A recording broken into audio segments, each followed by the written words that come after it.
बच्चों के लिए जो धरती माँ सदियों से सब कुछ सहती है, हम उस देश के वासी हैं जिस देश में गंगा बहती है। नमस्कार YouTube परिवार, मैं हूँ प्रतिभा और आप हैं आपके अपने चैनल यूपी 32 जिंदगी जिंदाबाद में। सबसे पहले आप लोगों को कार्तिक पूर्णिमा की बहुत सारी शुभकामनाएं। सबसे पहला सवाल जो जहन में उठता है कि क्या है देव दिवाली या कार्तिक पूर्णिमा। कार्तिक पूर्णिमा को देव दिवाली के नाम से भी जाना जाता है। मान्यता के अनुसार देव दिवाली को त्रिपुरारी पूर्णिमा के नाम से भी जानते हैं। धार्मिक मान्यता है कि त्रिपुरासुर राक्षस का वध करके भगवान शिव ने सभी देवताओं को उससे निजात दिलाई थी। सभी देवताओं ने महादेव को तब त्रिपुरारी नाम दिया। इस आतंकी राक्षस से मुक्ति के कारण सभी देवताओं ने प्रसन्न होकर काशी में दीपक जलाए और खुशियां मनाई। यह दीपोत्सव वही परंपरा और प्रेम है। मां गंगा ने जिसे अपनी धारों से संवारा है, बनारस वही खूबसूरत घाटों का किनारा है। प्रेम कहानियों में अक्सर काशी नजर आती है। ये महादेव का प्रेम है या गंगा की निश्चलता जो हर बार काशी नए रंगों से रंगी जाती है। देव दीपावली पर लाखों दीपों की माला पहने हुए मां गंगा का श्रृंगार होता है। बनारस की देव दिवाली पूरी दुनिया में लोकप्रिय है। बनारस में गंगा किनारे के 84 घाटों का दियों से श्रृंगार किया जाता है। अनुपम, अप्रतिम, अद्भुत नजारा।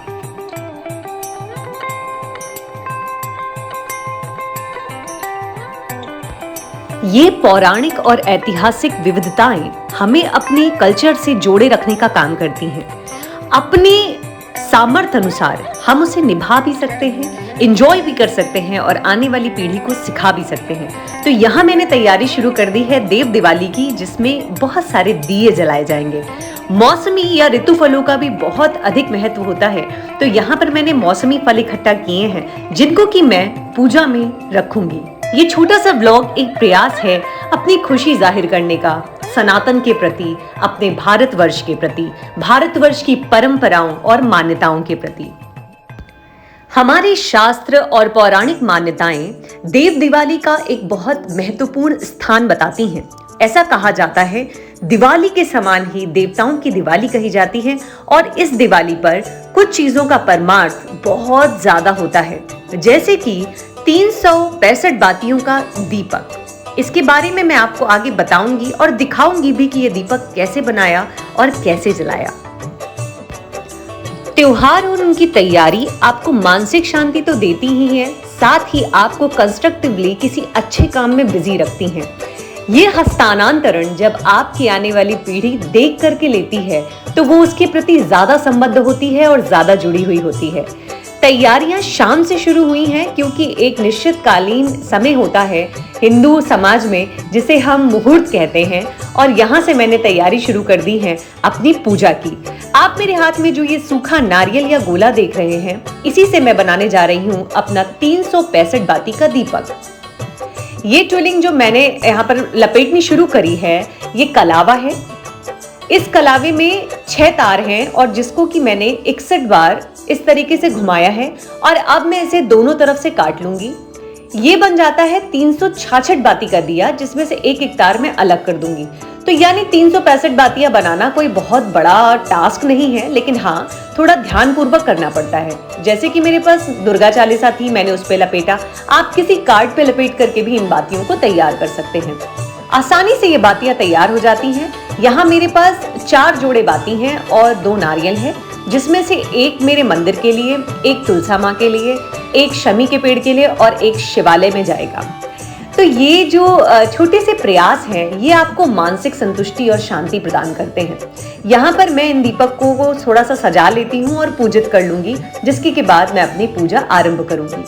अब बात करते हैं यहाँ पर गंगा मैया की। हम सब जानते हैं सनातन में गंगा का कितना अधिक महत्व है।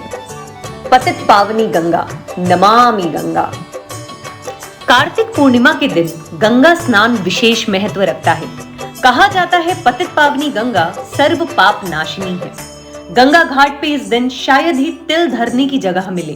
कभी कभी सोचती हूँ सबको अपने मन में आईना तो दिखता ही होगा, कहीं ना कहीं कर्मों का डर है, नहीं तो गंगा पर इतनी भारी भीड़ क्यों। जो कर्म को समझता है उसे धर्म निभाने की अलग से जरूरत नहीं पड़ती। पाप शरीर ही नहीं करता, विचार भी करते हैं, और गंगा विचारों को नहीं, सिर्फ शरीर को धोती है। प्रयास रहता है कि पूजा की तैयारियां विधिवत संपन्न हो और उसके बाद पूजा भी विधिवत संपन्न हो। तो यहाँ पर मैंने अपने दीपकों के नीचे एक कटोरी लगाई है। ये बहुत ज़रूरी होता है क्योंकि ये दीपक जलते जलते पूरा नारियल भी इसी के साथ ही जल जाता है। तो यानी इसको इस प्रकार से बिना खुले रखने में थोड़ा सा इसको जलने में दिक्कत हो सकती है। तिल के तेल में, घी में आप इस दीपक को प्रज्वलित कर सकते हैं। मैंने इसे तिल के तेल में प्रज्वलित किया है और उससे पहले बातियों को अच्छी तरीके से भिगो लिया है, क्योंकि बातियां अगर डूबी नहीं होंगी तो दीपक सही से नहीं जल पाएगा। यहाँ पर इसे जलने में प्रॉब्लम नहीं हो या आपको लगे कि अगर इतनी सारी बातियां साथ में नहीं जल सकती हैं तो आप इसमें कपूर का भी इस्तेमाल कर सकते हैं। यहाँ मैंने अपने दीपक को जल आवंटित किया है और उसके बाद मैंने इसमें सफेद तिल डाले हैं। विष्णु भगवान की पूजा है, ज्यादातर एकादशी का विशेष महत्व कहा जाता है, जिसमें चावलों का प्रयोग नहीं होता, अक्षत का प्रयोग नहीं होता, तो सफेद तिलों से पूजा की जाती है। यहाँ मैंने दीपक प्रज्वलित करा दिया है और सच मानिए, यकीन मानिए, जीवन में इस दीपक से ना बहुत प्रयास के प्रति हमें प्रोत्साहन मिलता है। यहाँ ऋतुफलों को प्रभु को समर्पित करते हुए, यहाँ शकरकंद है, आंवला है, सेब है, संतरा है, अमरूद है, केला है, ये सारे फल भगवान को समर्पित कर दिए हैं। और सबसे मुख्य होता है इसमें गन्ना। गन्ने की विविधता के बारे में मैंने आपको पहले भी अपने ब्लॉग में शेयर किया है। मैं यहाँ पे डिस्क्रिप्शन में उस ब्लॉग का भी लिंक डाल दूंगी, आप चाहें तो उसे देख सकते हैं, जो कि तुलसी विवाह है। अच्छा, ऐसा हर बार संभव नहीं होता कि हम जहाँ रह रहे हो वहाँ आसपास गंगे मैया मिल ही जाए। तो यहाँ पर मैंने क्या किया है, एक बड़ा बर्तन, आप कोई भी बड़ा बर्तन ले सकते हैं। मेरे पास ये परात थी तो मैंने ये परात ली है, इसमें गंगा जल डाला है और ऊपर से डाल दिया है शुद्ध पानी, जिसको कि मैंने गंगा प्रतिमान माना है। और अब इसमें फूलों को चढ़ा रहे हैं और हम इसमें दीपदान करेंगे। गंगा में दीपदान का भी बहुत अधिक महत्व होता है। कार्तिक पूर्णिमा में कहते हैं ना, छोटी छोटी चीजें जब आप घर में नई करते हैं तो उत्साहवर्धन होता है परिवार के बाकी सदस्यों का भी। आप पीपल का पत्ता ले सकते हैं, अशोक का पत्ता ले सकते हैं, आम का पत्ता ले सकते हैं, पान का पत्ता ले सकते हैं।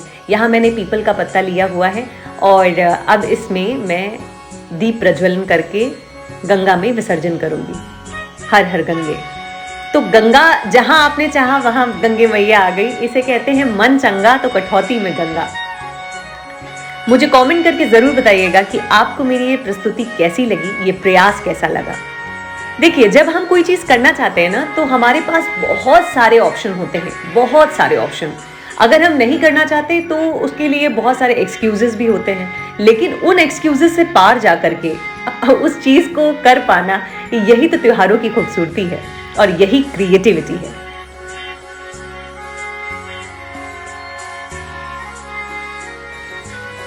जैसे गंगा का घाट हो, एक मध्यम सी रोशनी हो, बहुत सारे दीपों का प्रकाश हो, मन में संतुष्टि हो, सद्भावना हो, अच्छे विचार हो, इसी विचार के साथ आगे बढ़ते हैं। और अब मेरा दीपक प्रज्वलित होने जा रहा है माँ तुलसी के लिए। जिन लोगों ने तुलसी विवाह वाले दिन तुलसी विवाह नहीं कर पाए थे किसी कारणवश, वो आज के दिन भी तुलसी विवाह का आयोजन करते हैं और तुलसी विवाह करवाते हैं। सनातन की पहचान है तुलसी। हर हिंदू घर में आपको तुलसी का पौधा जरूर मिल जाएगा। ये आयुर्वेदिक गुण भी रखता है और साथ में इसकी धार्मिक मान्यता और विविधता तो आप जानते ही हैं। ये एक अलग सा, कहते हैं ना, तुलसी का कॉर्नर है जो कि घर में क्रिएट रहता है और आपके घर को ट्रेडिशन से कनेक्ट करता है। अगर आप भी घर में कितना ही मॉडर्न इंटीरियर क्यों ना रखें, लेकिन एक कॉर्नर तुलसी का जरूर बनाइए, एक बेहतरीन सा सुंदर सा कोना तुलसी का जरूर सजाइए। और तीसरा दीपक प्रज्वलित होने जा रहा है शमी की ओर। ये ट्रेडिशन कभी नानी दादी को फॉलो करते हुए देखा था कि हाँ, इस प्रकार से दीपकों को जलाया जाता है और घर को सजाया जाता है। करने की खुशी वाकई अलग होती है, क्योंकि आप सर्वे सर्वा होते हैं, जिम्मेदारियों को सही से निभाना होता है, एंजॉय भी करना होता है और परिवार को नई चीजें सिखानी भी होती हैं। तो इस तरीके से बहुत सारे दीपकों के साथ जब रोशनी होती है ना, तो आप सच मानिए, आप कितनी ही इलेक्ट्रॉनिक लाइट जला दीजिए, लेकिन उस छोटे से अकेले दीपक का जो प्रकाश है वो इतना अट्रैक्टिव होता है और इतना खूबसूरत लगता है कि क्या कहूँ। मतलब शब्द कम पड़ जाएंगे। शब्दकोश तो कहते हैं ना, शब्दों से भरा हुआ है। लेकिन शब्द कम पड़ जाएंगे, लेकिन उसकी खूबसूरती की विविधता, उस खूबसूरती का वर्णन आप नहीं कर पाएंगे। इस तरीके से मैंने छोटे छोटे दीपकों से अपने मंदिर को सजाया है और दीपक की रोशनी, मंदिर की छटा और कार्तिक पूर्णिमा की वो पॉजिटिव वाइब, माहौल अलग था, चांदनी अलग थी, रात वही थी पर बात अलग थी। हम मानसिक रूप से, शारीरिक रूप से बहुत सारी चीज़ों से घिरे रहते हैं। आजकल का हमारा लाइफस्टाइल और लिविंग स्टैंडर्ड कुछ ऐसा ही हो गया है, लेकिन ये त्योहार आपको वाइब्रेंट बनाते हैं। इसके साथ ही आपको कुछ करने के लिए प्रेरित करते हैं। घर का कोई भी कोना क्यों ना हो, वहाँ पर मैंने ये दीपक सजाए और पूरे घर को दीपकों से जगमगाया। घर तो सुंदर लग ही रहा था, साथ ही मन में बहुत ज़्यादा संतोष था कि अच्छे से कर पाए। इसके बाद शिवालय जाकर के वहाँ पर दीप दान किया। ये 365 बाती के दीपक के दान का मतलब ये है कि अगर आप पूरे साल भी रोज दीपक नहीं जला पाते, कई बार कारणवश ये जो एक प्रक्रिया है ये ब्रेक हो जाती है, तो ये 365 बाती का वो दिया है जो आप जलाते हैं, वो आपको पूरा अक्षय फल देता है पूरे साल का। ये सच बात है कि आप पूरे साल का खाना इकट्ठे नहीं खा सकते, लेकिन कई बार ऐसा होता है कि ये प्रक्रिया कहीं ना कहीं छूट जाती है। तो ईश्वर के लिए मन में अगाध श्रद्धा और भाव निश्चल होना चाहिए। बाकी उससे क्या होता है क्या नहीं होता है ये सब ईश्वर पे छोड़ दीजिए।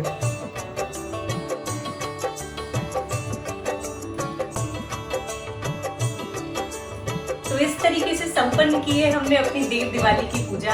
आप सबको देव दिवाली की बहुत बहुत हार्दिक शुभकामनाएं। एक छोटा सा दीपक खूबसूरत तो लगता ही है, साथ ही अपने साथ साथ सारा अंधकार हर लेता है। क्या हम किसी के जीवन का प्रकाश नहीं बन सकते, या फिर एक सकारात्मक सोच से अपने जीवन में भी बहुत कुछ प्रकाशमय कर सकते हैं। इसी शुभकामना के साथ विदा लेती हूँ। मिलूंगी किसी और ब्लॉग में, किसी और वीडियो में, कुछ और नई जानकारी लेकर के। तब तक मी प्रतिभा साइनिंग ऑफ।